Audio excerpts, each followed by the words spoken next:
Chicago, 2011. A cop is murdered. Police and prosecutors swear they have the trigger man. He swears he didn't do it.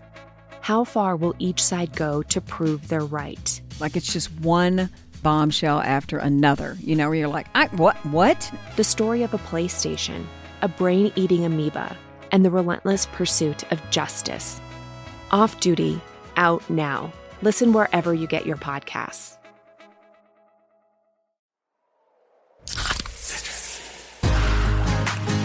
Give me a mountain with lots to do. Give me the sunshine, give me a dew. Give me something simple and true. All I need is sunshine and a cool, refreshing mountain dew. So give me my good friends, give me a dew. Grab some friends and an ice-cold Mountain Dew today. Mountain Dew. Let's be completely honest. Are you happy with your job? The fact is, a huge number of people can't say yes to that. Too many of us are stuck in a job we've outgrown or one we never really wanted in the first place. But we stick it out and we give reasons like, what if the next move is worse? And I've put years into this place. And maybe the most common one, isn't everyone miserable at work? But there's a difference between reasons for staying and excuses for not leaving.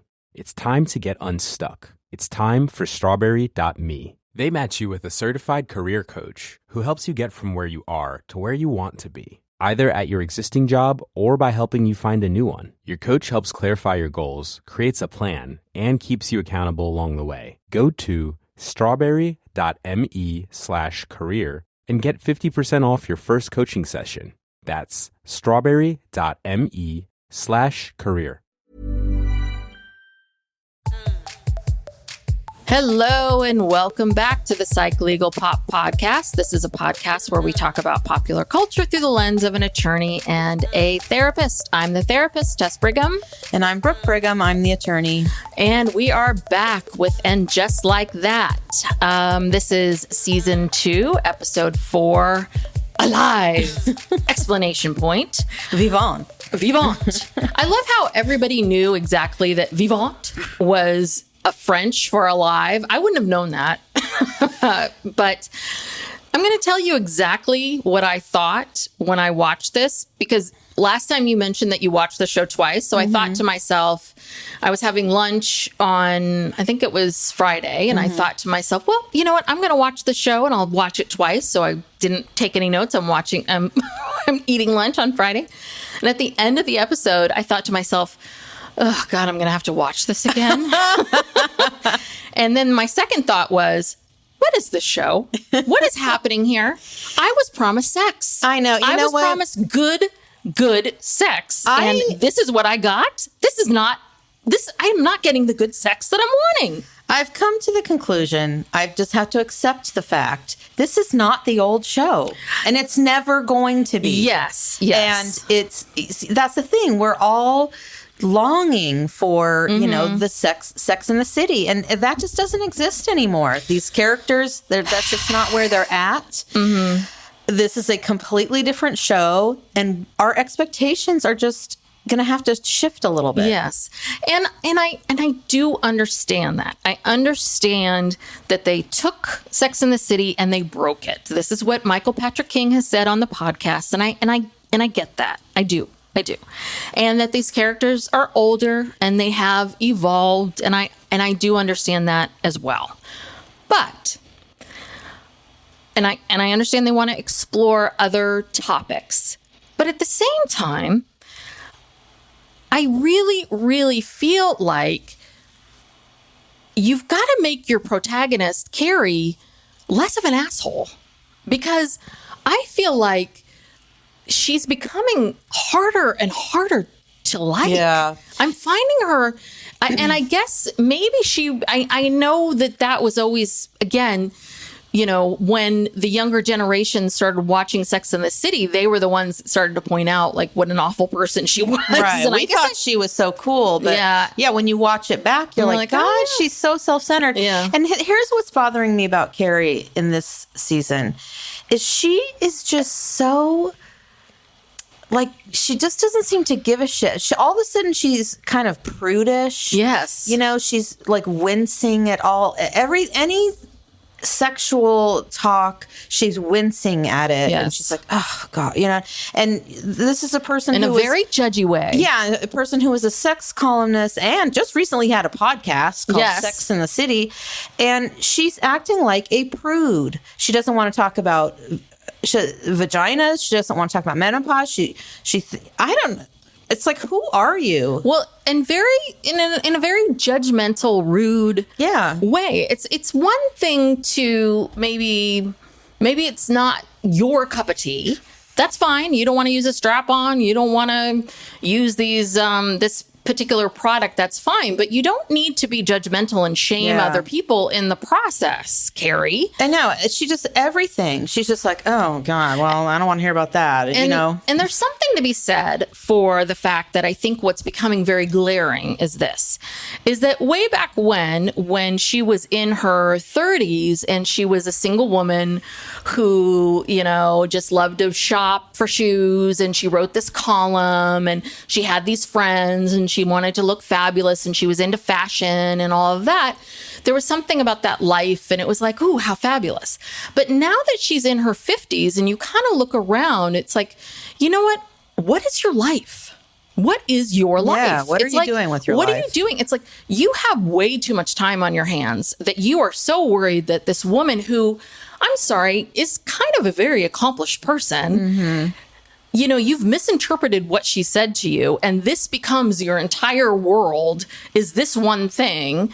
It's a little bit like, get a life, lady. Like, get over yourself already. And also, I don't know how old Carrie is really supposed to be, but Sarah Jessica Parker is 58. Okay, so, and all I think she's supposed to be 55-ish. 55, 56. Well, and also, too, she was so dismissive of this man who, is it Mitzi or Bitsy? Bitsy. Bitsy was trying to set her up with. She's like, oh, it's like, excuse me, Mr. Big was that age. Because remember, he was older than her. What was he? He was probably about 10 years older than her. So she's 55. Big was 65. He's fine. But this other guy, who's maybe in his late 60s, early 70s, like same age or a couple of years older than Big. Like, you're just automatically like, oh no. How dare he? Who she was upset that Bitsy. God, I don't know why I can't remember that. That Bitsy would dare to set her up with this guy. She's like, "Are you kidding?" And it's like, Carrie, hello. How old do you think you are? Yeah. Get over yourself, honey. Yeah.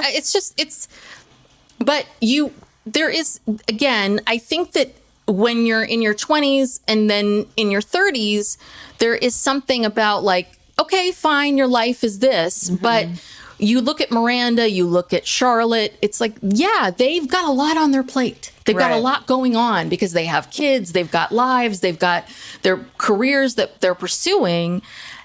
Well, actually, neither of them really have careers that they're pursuing. Actually, now that I'm thinking about it, they have kids. Now that I'm thinking about it, God, these people do need more lives. But they have more than Carrie. Carrie literally has nothing to do. Nothing. Yeah, she's got to promote this book, which is, I want to talk about that in a second too. But there's a little bit of this. God, get lives, people. I mean, you just don't have enough going on that this is the biggest concern. And I'm just a little bit like, God, okay, fine. Yeah, I don't know. They've really got to do more with her character because this is not interesting. She was so boring this episode. Yeah. I don't know. Like you said, so judgmental and just not likable. Yeah. And I also want to point out a couple other things. First off, their recap from the episode before was very misleading. They showed scenes of Naya, of what was going on in Naya's storyline. I forgot Naya was even there. Where is she? So Naya wasn't in this episode at all. So I thought that was weird. So the recap from the week before, whoever edited that, had nothing to do with this week, FYI. Okay. So the whole thing was, and I had said this in the beginning of this new season, was that they had too many characters. So now this week there was no Naya at all because there's no room for her. Can't fit her in. Which is a shame because Karen Pittman's an excellent actress. But I like Naya, but I I think it's better with less people. The second problem is that they're doing exactly what is the problem and what people talk about, which is the people of color characters are falling into, except for LTW, but they are falling into what happens, which is Seema is there to push Carrie's storylines, right? She is there to have coffee with Carrie. She is there to get on the phone with Carrie so Carrie can talk to her when she's on the way to the event. You know, all Seema has done this entire second season is we haven't seen Seema date or do anything. All we've seen is Seema have coffee with Carrie and do that. That's it. Bobby is there to get Carrie to the to brunch, right? This is all we've seen those characters do. And they're falling right into this trap. So all of this work, quote unquote, that they've tried to do with these other characters, you know, that's the problem. You introduced way too many characters and now you're failing at it. Yeah. And so that's, you know, that's why I think that it's falling apart a bit. It is. And also to the whole, they're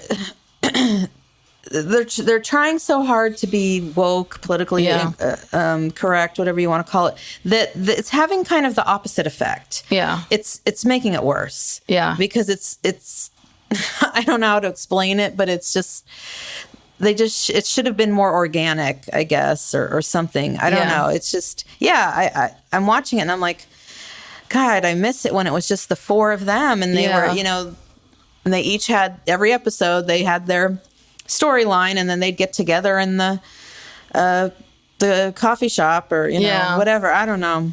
Well, and so even if they had just added LTW, then if they had just focused on LTW and her life, okay, that would have been great. Yeah, she's a great character. She's a great character. But the problem with her storyline now is that and again, great to see Billy D. Williams. Always great. Love him.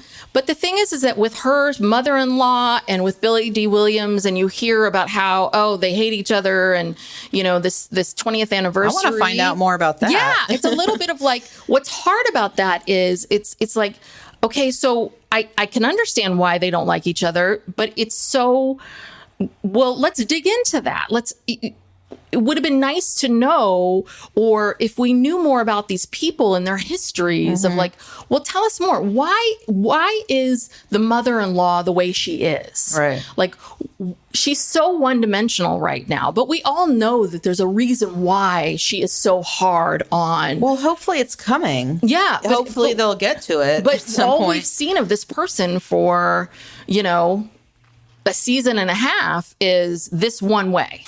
There's other reasons why. There are reasons why she is like this, right? There's reason. It's just, but we don't know why. But with Miranda and Steve, we know them so much better. Yeah, that's the problem. Is we have some characters that we know really, really well, and some characters we know very much on the surface, but they're kind of wanting us to know everybody at the same. It's just exhausting. Well, let's talk about the characters. Maybe we'll start with Carrie. I don't know. Should we do her first or last?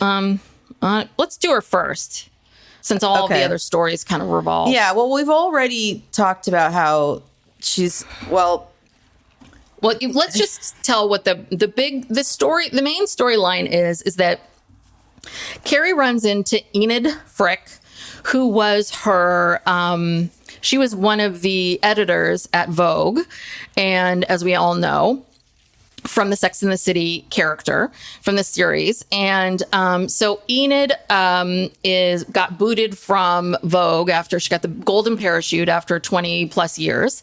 And but in the meantime, she has this very popular newsletter called Ask Enid. And Carrie's book just came out, and Carrie really wants Enid to mention the book on her newsletter, because apparently when you mention it on the newsletter, it's very hot. And Enid says to Carrie, hey, I have a thought. I would love for you to come to, I'm starting a new online magazine called Vivant. Well, first she turns Carrie down and says, no, I will not promote your book, because if I did that, I'd have to promote everybody's book or something like that. And then she gives her this alternative. You can come right for She never says right. She says, I want to tell you about this new online magazine. I would like for you to be a part of it. She just said, I would like for you to be a part of it. I have this upcoming event. It's a startup. I would love for you to come to my event. And then Carrie assumes that means that she wants her to write for it. Yes. So then we see Carrie meeting up with Seema, and she calls. Oh, wait, let's go back. The thing that offended Carrie so much, was in this conversation with Enid. And I guess Enid's supposed to be like 75, and Enid's talking about how, this project she's doing, and she says, for women our age. And Carrie is just incensed that she would lump her in with Enid. Yes. And, I don't think Enid meant it literally. Enid knows how old Carrie is, but that just pissed her off. Yes. And that carried through the whole, through that was the one of the That's where I think her mind went blank the minute she heard, and apparently because she said it thrice.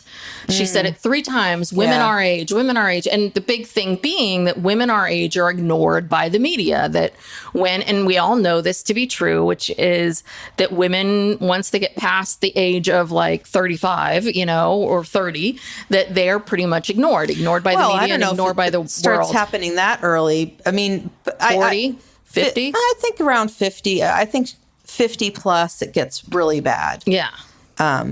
In my personal experience. But yeah, I mean, basically you get past, 25 and things just start going downhill. Rolling downhill. So that offends Carrie. So next we see her at having coffee with Seema, and I thought this was really interesting. Carrie refers to Enid as her former boss and mentor, and I'm like, well, that's you're referring to this woman as a mentor? Yeah, but you're being so mean to her. Yeah, it's like she's your mentor, yet you never spend any time with her. This is your mentor, but you don't want to even be compared to her. That was weird. Yeah, I thought that was really odd. And then she's talking smack about Enid, your mentor, that you look up to. We look up to mentors, right? Okay, so you talk smack about her. Seema then jumps down this person's throat, right? Seema, of course, is like, the good friend who's like, oh, no, you're not this. She wishes she was fabulous like us, blah, blah, blah, blah, blah.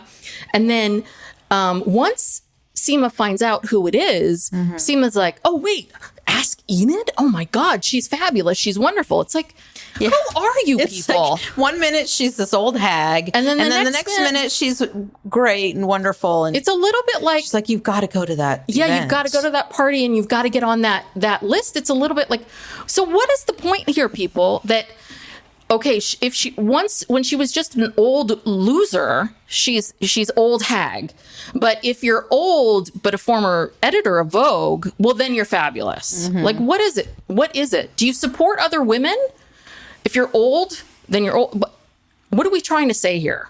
That was the part that really irritated me. It's a little bit of, it feels very high school. And they refer to sophomores and seniors and all of this kind of stuff. It's like, no, you two are in high school right here. Yeah. Because really, truly, you are acting like bratty children about this. Because you just... Well, I mean, it's ageism, and even older people can be ageist. Yes. You can be 55 and be ageist, and just wait, you'll be 75, God willing. Yeah. At some point. And yeah, like don't be so mean. So yeah, and then Carrie starts getting these texts from this stranger, this older man, Marlon. She has no idea, why she's getting them. And then the Carrie's seen throughout the episode, and we'll get to those sections, but then she eventually goes to the party, and she sees Bitsy there, and then she finds out that Bitsy's the one that's trying to connect her to Marlon. And then she then during so one of the things that I love is, of course, Carrie's so like, I can't believe I'm going to this startup thing. And again, being the asshole that she is.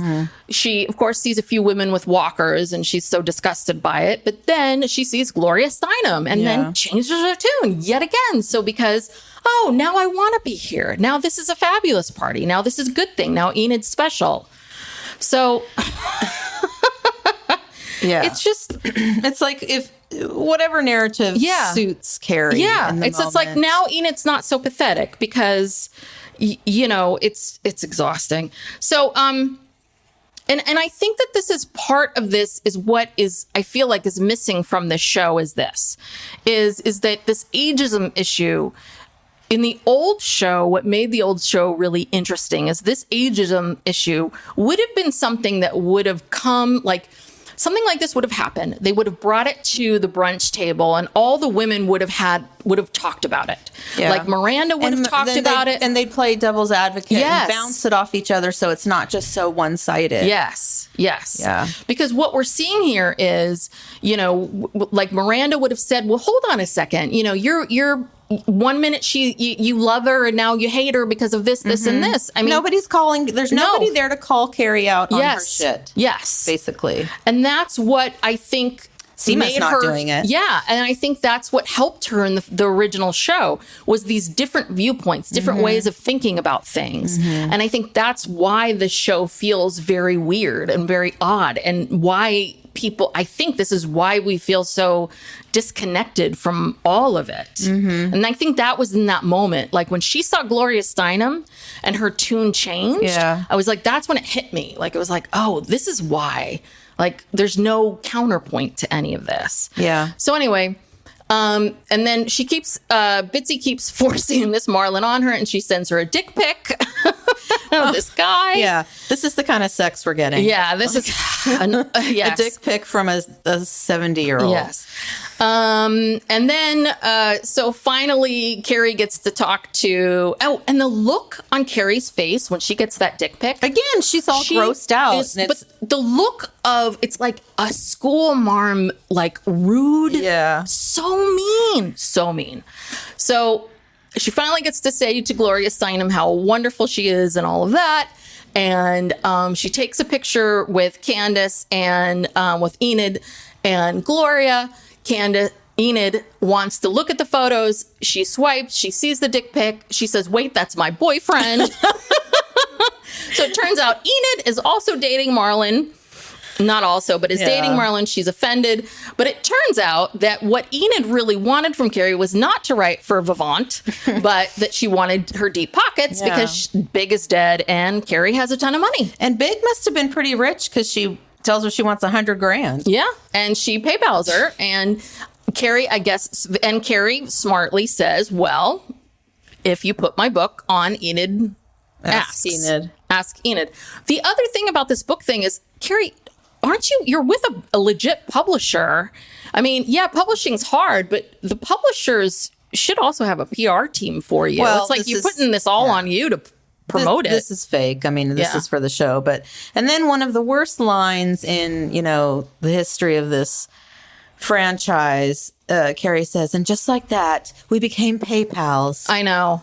Who wrote that? It was so dumb. It was very dumb.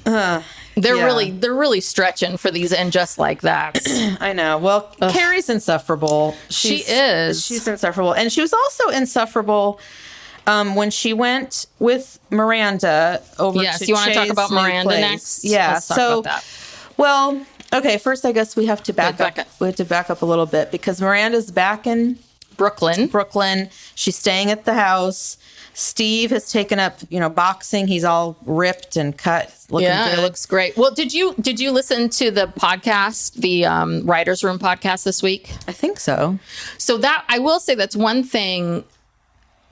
I do not like Michael Patrick King that much, but this is one thing that I agree with him is that a lot of the fans and a lot of the viewers were pissed about the treatment of Steve last year, that they feel like Steve got a bum rap. And I agree that Steve in the show he's a cutie. And he was a very, he's a bartender. He was cute, and people felt like, and he agreed. So this year they said to Steve, like, the first time we want to see you looking hot. And he did. He was a super, all cut and sweaty, and he looked good. Yeah. So I'm happy. I'm happy for you, Steve. Justice for Steve. Yeah. So they go to family therapy, and Brady basically says, I'm fine. Now we need to talk about you two. Yeah. And, your breakup. And good for him, because he's right.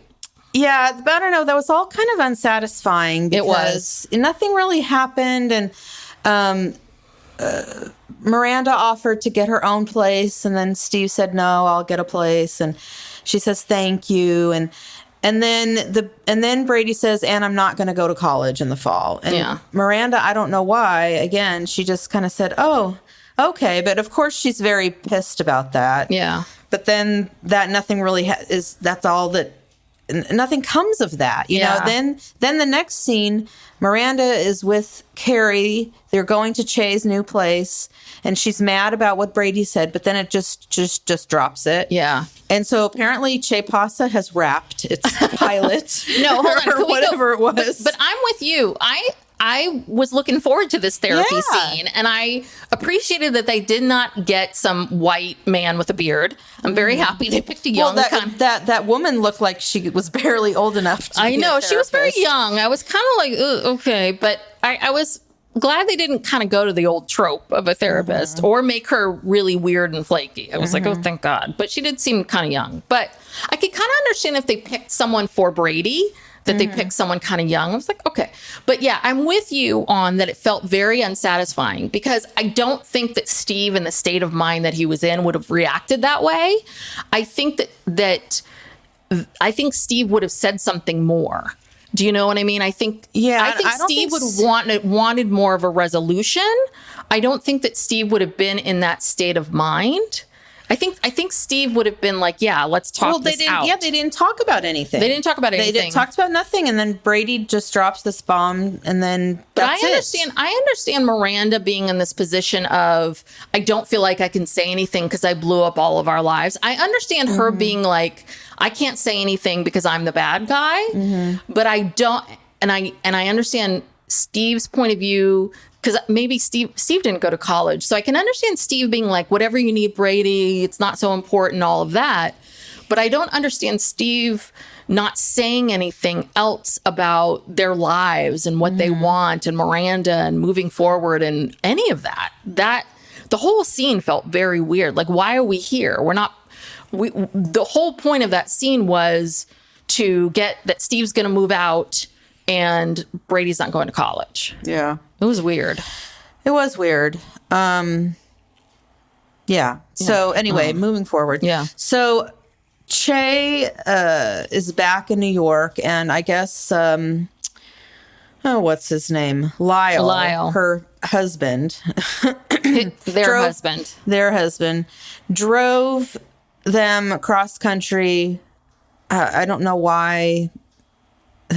I guess they had to figure out some way to get him there. I don't know why. That is so weird, because Che had an apartment in New York. So Che now has pilot money. Now, I also want to say something.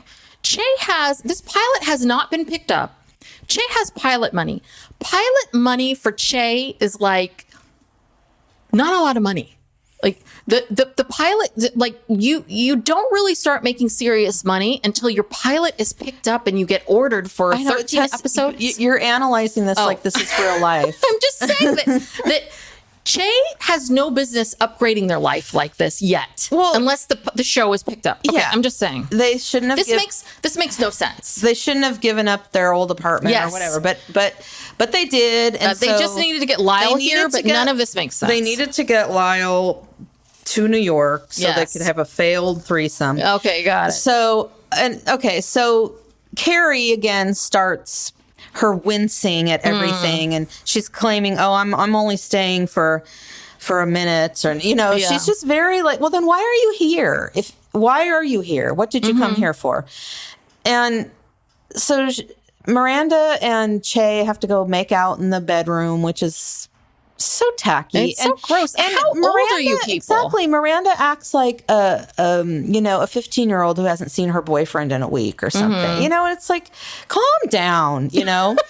Jeez. Anyway, so Carrie gets stuck talking to Lyle, and I'm very disappointed. I thought Lyle was going to be like a good character. He sucks. You know, he's basically just not... Yeah. He's not very interesting. He's just kind of there as a statement piece of something. And, you know, we get the origin story of how he and Che met. And, you know, it's a lot.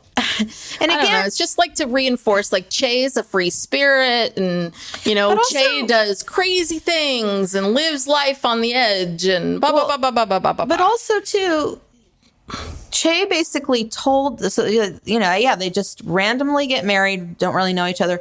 And then Che tells him, like, if you want to be with me, you have to be more sexually adventurous, basically. You know, and wait, Che says that to Lyle? Yeah. Oh. Remember I missed that. I watched the episode twice. Well, so Che says, I don't know how it came up, but basically Che wanted this woman to come into their relationship and basically told Lyle that you need to do this for me because this is what I want. And then Lyle says, oh, happy wife, happy life. So I just did it. There was a whole conversation about that. I somehow tuned that out, I think. I don't know. God, I missed that twice. Yeah. Okay. Yeah. Okay. So Che... I must have been taking notes or something. I don't know what I zoned out. So Che is basically...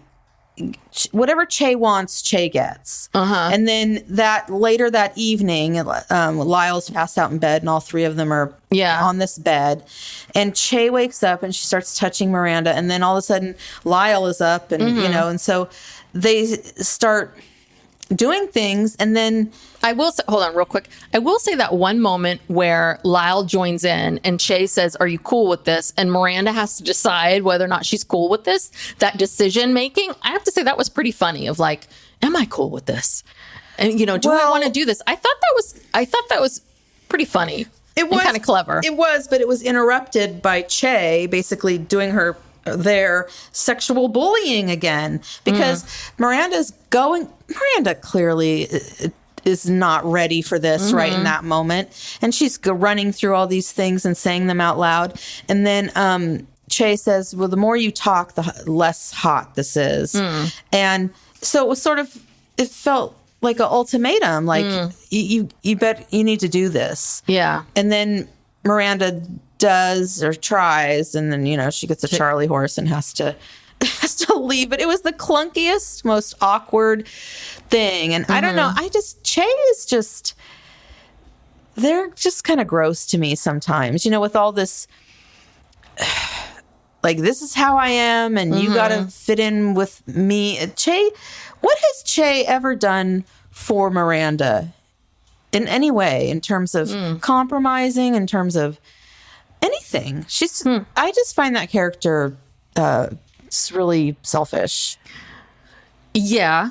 But I think that is, I don't know, but I think that's what it's like to love a stand-up comedian who's a sitcom star. And I don't know. I mean, really? I mean, are all comedians, and you know, I mean, come on. I think Jerry Seinfeld's pretty nice to his wife. I mean, you know, I don't know.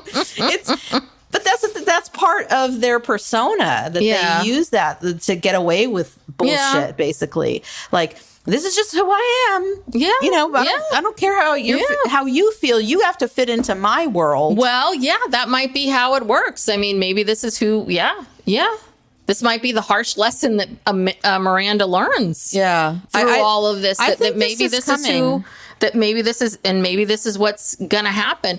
I do know that I hear this listening to, because we both downloaded some other people's podcasts that are covering this, because we wanted to hear some other people's coverage. And one thing that I thought was interesting is one person mentioned that Michael Patrick King was a stand-up comedian for a while, and that there's some theories that maybe that's why he created the Che character, and that's why he loves Che, that, you know, he sees himself in Che. sometimes. It's not working. And that's why he stands up for them.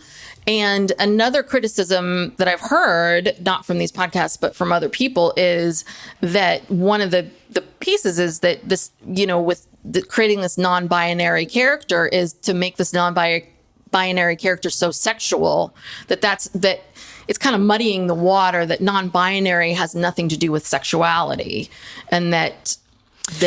But it also kind of feels like a stereotype, too. Yes, and that's the problem. Yeah.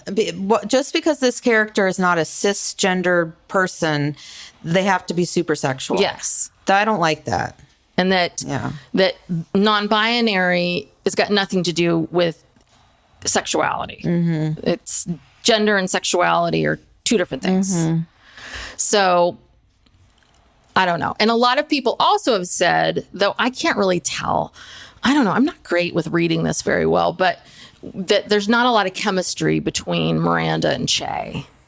There's definitely not a lot of chemistry with Oliver Hudson and either of these two people, with Miranda or Che.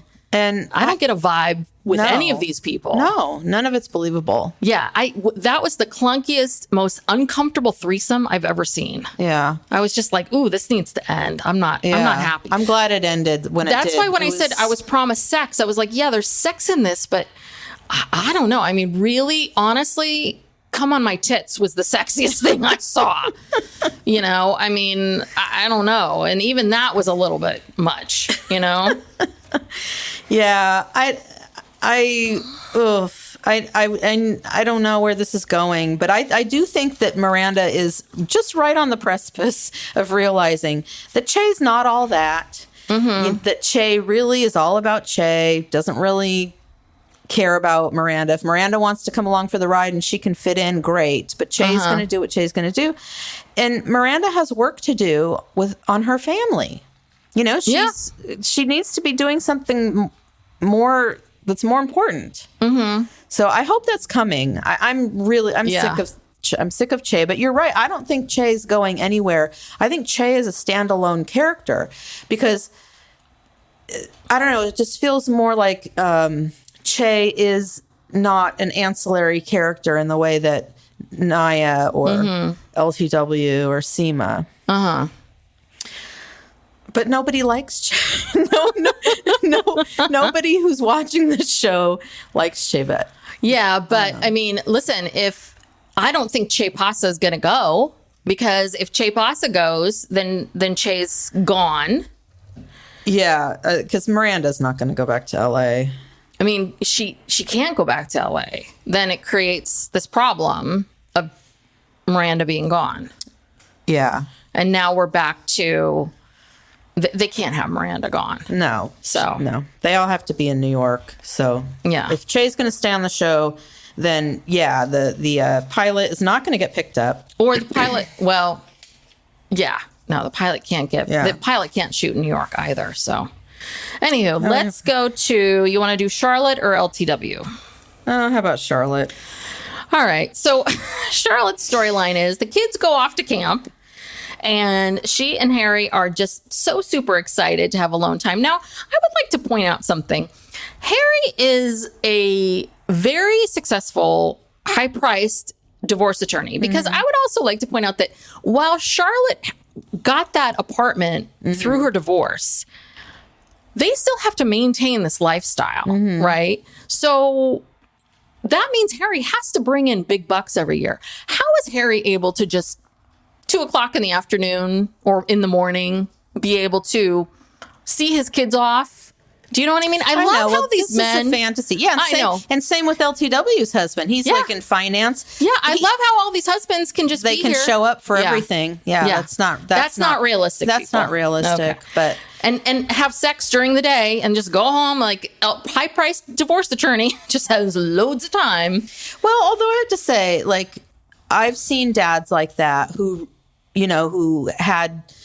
big time jobs in San Francisco, and they would leave and come back over to the East Bay to see their kid in something for 5 minutes. And I always admired those dads. Yeah. So it does happen. But I don't know.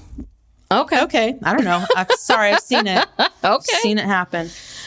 I don't know. I just think at that level in New York, I just don't think I don't think that those dads are ever seen. But ever. also they're, maybe when you're first starting out your career, but when you're 20, 25 years in, you get a lot more flexibility. All right. So anyway, they're so thrilled the kids are gone. So we learn that Harry has a semen problem. And I guess that this is something that happens, which is that I guess you can get, I don't know what it is. It's like dry balls or something. Well, the ejaculate goes into the bladder instead of coming out due to some weakness in the pelvic floor. Yeah, so it's a dry orgasm. The semen goes into the bladder. Yes, I did write this down when the doctor was talking. So we learned. Also, why are we doing this? Well, I have to say that this and the subsequent brunch scene that they had with the three ladies and Anthony, I thought was the best scene of the show. Because it felt like, again, I know I shouldn't be grasping for the old show, but it felt like, okay, this is interesting. This is good. Like we're having a conversation. We're talking about something that is, we're having a debate. People are talking, they're laughing, they're joking, everyone's giving their opinion. They're kind of ribbing on Charlotte, of like Charlotte loves jizz, Charlotte loves cum, and Anthony's asking for more mayo and, all of it. Carrie's clutching her pearls. Yeah. I mean, that's her new thing. Yeah. But it's that same vibe. That's kind of what you're, that's what you're signing up for. Yeah, that's the old show, like this with the four of them. And, Mario's just replaced, or Anthony has just replaced Samantha. But I felt like that vibe, that feeling, that fun, that was the show. And to me, when someone says that we're breaking something and we're going to reinvent it in a way, I was thinking more of that, I mean, I understand it can't be all of that, but that's what I felt like it would be. And this is a storyline that would be from the former show. Yeah. And it would, and it's funny. And I thought that like Kristen Davis with the 1, 2, 3, 4, through the pelvic floor, and the Kegels and how serious she took it. It was good comedy. Yes. And I felt like she did a really good job in the hand job of like, I love you and I love you. And it's like, you can do it. And just the determination that she had. I thought all of that was, it's a better storyline and more interesting. And it was rounded out. That's how a lot of these in Sex and the City, the way the storylines had a beginning and a middle and an end versus Miranda's like, okay, so Steve's going to get it went to completion. Yes, went to completion. So, but the thing is that versus what's going on with Miranda, where you're like, what the fuck, what's happening? So Steve's going to move out and Brady's not going to college. Oh, okay. Yeah. Oh, okay. No, this was a true old Sex and the City thing where, like you said, there's a beginning, middle, end. But let me ask you this. Was this on the podcast? Did Michael Patrick King have dust balls? Is that why he wrote this into it? This storyline was from the original show. They wanted to do something about this, like Casper the Friendly Cum. That line was something they were trying to do in the original series. Okay. So I think this is why it felt very familiar. Because it was already crafted, way back then. Yeah. So anyway. It was cute. Yes. It was cute. So, and then finally the last one is LTW. It's her 20th wedding anniversary. Their kids are also going off to camp, but they're not going to have sex. They are going to work. She and her husband. And, but in the meantime, we see them, they're at the Mark having drinks, espresso martinis, and they're very excited to be out in the world and without their children and very happy. So when they're at the mark, she thanks him for taking care of the invites. And that's when I knew he's gonna F this up in some way, shape, or form. Did you not see that coming from a mile away? The minute she said, "Oh, thank you for taking care of the invites." I actually didn't. I was surprised when it was revealed. But yeah, he forgot to press send.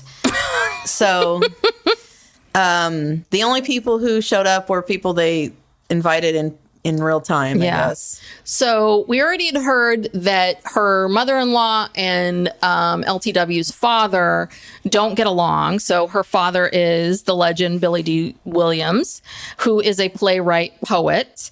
So let's see. So it's Charlotte and Harry and the in-laws and this Mark Kasabian, who is who has a gallery that LTW knows, but also Charlotte knows of him as well, because Charlotte used to be in that world.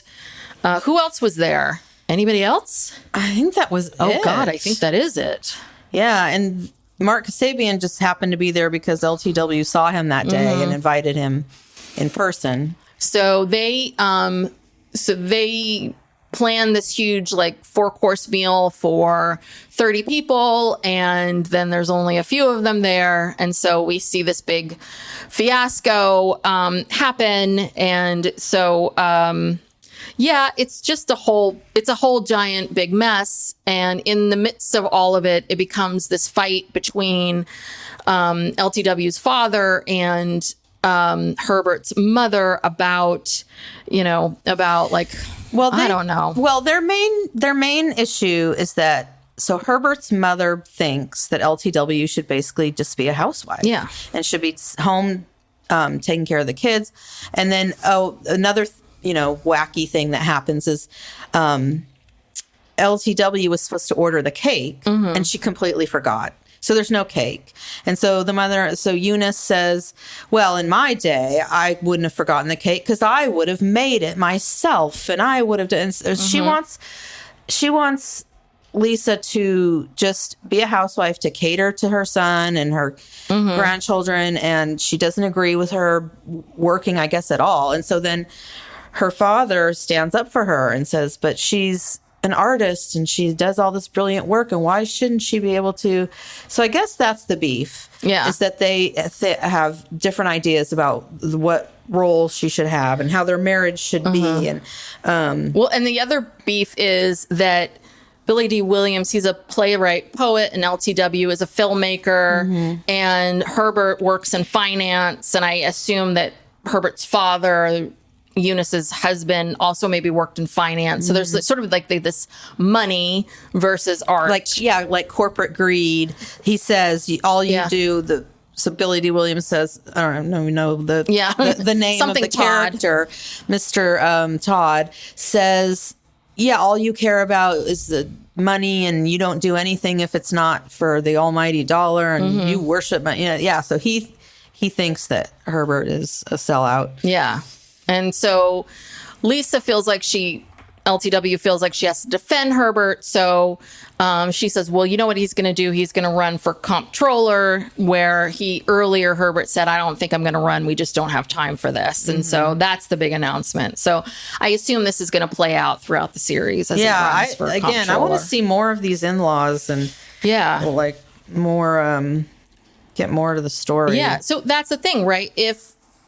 If they had just committed to this one person, this one character from the beginning, then great. Let's see these people. Let's see their lives. Let's get to know them. It's great. Okay. Yeah.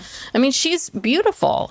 And the other thing that really annoyed me since I watched this damn thing twice was I'm just looking at the fashions. I'm not excited by any fashions. I mean, I used to every episode of Sex and the City, there was something that was exciting and ooh, what's she wearing? What's this? I mean, even the weird hat that Carrie was wearing in that coffee shop scene, I was like, okay, it's kind of wacky, but okay. I hate her hats. I know. Well, I was just kind of I don't like it, but I don't even care that much that I don't like it. Well, they don't have Patricia Fields anymore, and I don't know why. Did she not want to come back to the show? I don't know. I heard that Patricia Fields is super tight with Kim Cattrall. Oh, so in solidarity? Maybe. Yeah, because I don't also know. heard that Kim Cattrall only agreed to come back for this one scene if Patricia Fields would style her. Well, and then I love that what LTW was wearing at the 20th anniversary party, the cape and all of that. Well, she always looks stunning, but it's sort of hard to remember her outfits. Well, and she's also, I mean, she's so beautiful. She's so gorgeous. And I think she looks I love what they put her in, but it's not memorable. And Carrie, I felt like in the old series, Carrie, you never kind of knew what you were going to get. Right. Like, obviously, she would go in phases of where she was going in her fashion, but it was always something different, something new, something, would it be a big ball gown, or would it be a little short skirt, or would it be this, or would it be that? This, I feel like it's just been a lot of flowy dresses, and it kind of gets lost in everything, and I'm bored. Yeah, these like muted colors. Yeah. I did like the dress she wore to that the startup event. Yeah, I heard someone else say pretty. that too, but but in my mind, I was just kind of like, I can't remember anything else she wore, and it was only because it was a very colorful dress that I noticed it. But yeah, all of her clothes the colors are muted. Miranda, gosh, she hasn't had any fashion at all. But Miranda's never been known for But she used to, when they would go out when they would dress up to do something, she would usually, clean up. But I don't know. So at this birthday or failed anniversary party, so Charlotte is talking with this guy, Mark Kasabian, and he actually, knows her and has heard of her. And anyway, they hit it off, and he offers her a job. And she says, oh, no, I couldn't possibly, my kids need me now more than ever. And I was just like, oh, really? I mean, yes, they do need you, but that doesn't mean you still can't work. You could probably set your own schedule. They are in school for, 8 hours a day. Mm-hmm. And so, and they are now gone for like a month or so. They're gone for a month. In a couple of years, Lily is going to be, going to college. So I don't know. I hope they circle back to that. They are. And I think this is going to be her job. Yeah, I think this is going to be her storyline, right?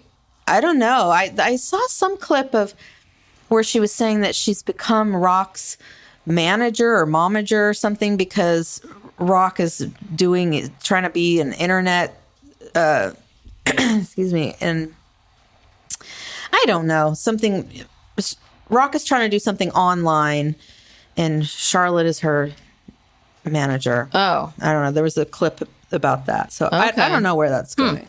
Well, that actor is Victor Garber, who's very well known. Oh, yeah, that's right. So I do wonder if, it doesn't mean that he wouldn't do like a one-off part, but much like Billy D. Williams, I don't think that they're going to do just like one little thing. Yeah. One scene. Yeah. So I kind of feel like she might take that. And maybe she might take a couple different things. Who knows? Yeah, these women need more in their lives. Yeah. So far, LTW is doing the most work. She's doing the most. Charlotte could use a job. Carrie could use a life. And Miranda has a life. She just needs to get back to it. Yes.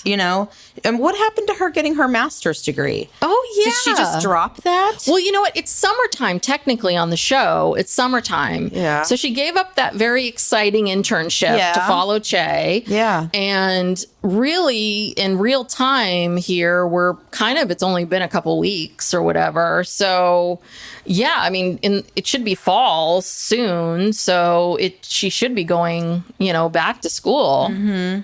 Yeah, maybe we'll get to see Naya again. Yes. Maybe that's how she gets back on the show. Yes. Miranda goes back to school. And there's poor Naya. She's been, teaching a summer school class. Yeah, we don't know where she is. She's missing, basically. This show. I know. Yeah, I have a love-hate relationship with this show. I know. I cannot. And I'm sitting here analyzing it like this is real, It's just a television show. I know, But we're I so know. emotionally invested in it. know. We've invested so many years of our lives into But this. I'm telling you, I listened to that Writers Room podcast. They think they are doing just this amazing. Oh, they think they're very clever. They think they're doing this amazing work. They really, really do. And it's so funny because I went to a barbecue right after the last time we recorded, and I was talking to someone. They were asking like, "Oh, what are you covering?" And I was telling them the show, and they were like, "Oh God, what is going on with the show? It's terrible." Blah blah blah blah blah. So I know we're not alone in how we feel because every time I talk to someone, this is exactly what they say. They're like, "Oh my God, what's happened? It's so awful." Blah blah blah blah blah. Yet we're all watching it. Yes. But hold on. I heard this. I don't know where I hear these things. So please, my facts are not like the greatest. I think I know what you're going to say. Oh, about the ratings? numbers? That apparently last year about on average, 1 million people were watching the show. And now about 400,000 people are watching. That it's dropped that much. That's what I heard. Wow. Well, even 1 million people seemed kind of low. I mean, I think it was so anticipated last season, the return of it.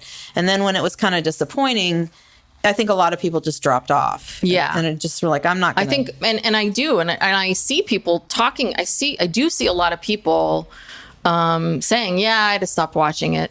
Because what's amazing to me is how I will just be flipping through.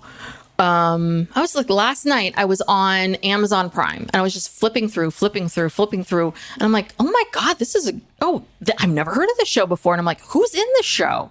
And like 2 or 3 really big stars and like, oh, what's this show? And I'm like, oh, there are 4 or 5 big stars. And these shows that There's are so much to watch. The show called Citadel, which is with Stanley Tucci and, all of these people, which I think I vaguely remember. And it's got 2 or 3 seasons. There's so much content out there. Yeah. Do you know what I mean? I know. There's so many shows I want to watch. I don't have the time, Yeah. So there's so much content so that you think that 1 million people isn't that much, but it is a lot, So anyway, just to go from that to 400,000 and all of that, like to get these numbers, it's just, I don't know. Anyway, there's just so much content out there that it's hard to get any numbers, but to drop that much from one season to the next, not good. That's not good. And I don't know what their numbers were when they were HBO before. So that's the other part of it too. They have a lot more competition than they did before. Oh yeah, a lot more. I mean, that's 25 years ago. Yeah. Like there was nowhere near. We didn't have streaming. I mean, we barely had the internet. It had kind of just started. So yeah, we didn't have any of this stuff. Yeah. Anywho. I remember, was it, remember we used to get together and watch it because there's one of us had cable, one of us had HBO and one of us didn't. Well, and we used to get together. When you were living? Yeah. I mean, I had HBO at one point when Steve and I first got together because we had cable. But I seem to have this memory of you and me and Mom either, maybe it was when you lived in the rental unit and we'd come over and watch it. I don't know. Maybe I made that up in my mind. But I mean, that was the thing. It was like appointment television. Yes, it was. And so on HBO back then, I don't know how often there was no streaming. So you had to, if you wanted to watch it, you had to watch it. It was like Sunday night. Yes. At 8 o'clock or something. And it would replay during the week. But you didn't know when, so you wanted to catch it when. And there, you would do the East Coast feed and the West Coast feed. So we would get it at like 6. Yeah. And then the East Coast would get it at 9. And then you could watch it again at 9. But I mean, it was a whole thing. Yeah. You had to make an effort. And then we would tape it for Mom on a VHS tape. On a VHS tape. And she would take it. Yeah, because she didn't want to pay for HBO, and that's another thing. Back then, to add HBO onto your cable bill was a lot of money. Yeah, it was. It was probably $25 back then. It was like an additional $20, and then to add Showtime, and then it was a whole thing. Yeah, the good old days. Yeah. Anywho, anyway, I didn't make the announcement about talking about Real Housewives of Orange County. So maybe we'll talk about that next time. Oh, okay. Or maybe we could do a separate little thing. Yes. Because we've been watching some other shows. Yes. That we had thoughts about. We want to talk about Real Housewives of Orange County, and we want to talk about the Kardashians. So we're trying to figure out where to slip all this in with our other watching. So we'll figure it out. Yeah. Maybe we'll do it next week or something. Yeah. Or maybe we'll do it after the Sister Wives. So, if you're tuning in, if you like Sister Wives. But if you're a fan of either of those shows, just keep an eye out because we'll put them in the show notes. Yeah. Because we want to talk about those. But for right now, we'll just wrap this show up because it's almost an hour. So thank you so much for tuning in. If you like this show and you enjoy us, please give us a 5-star review. That always really helps us, and write a few kind words. Please, if you're not subscribed, please go and subscribe. The downloads really do help us as well. If you're not following us on social media, that also helps us. So please go to Instagram or TikTok at PsychLegalPop and follow us. And I think that's it. On Mondays is we're putting out our And Just Like That. And Tuesdays is our Sister Wives Rewind. Sister Wives, we're on season 4. This week we are covering season 4, episodes 3 and 4. And I think that's it. That's it. Yep. We'll see you all next time. Thanks. Bye.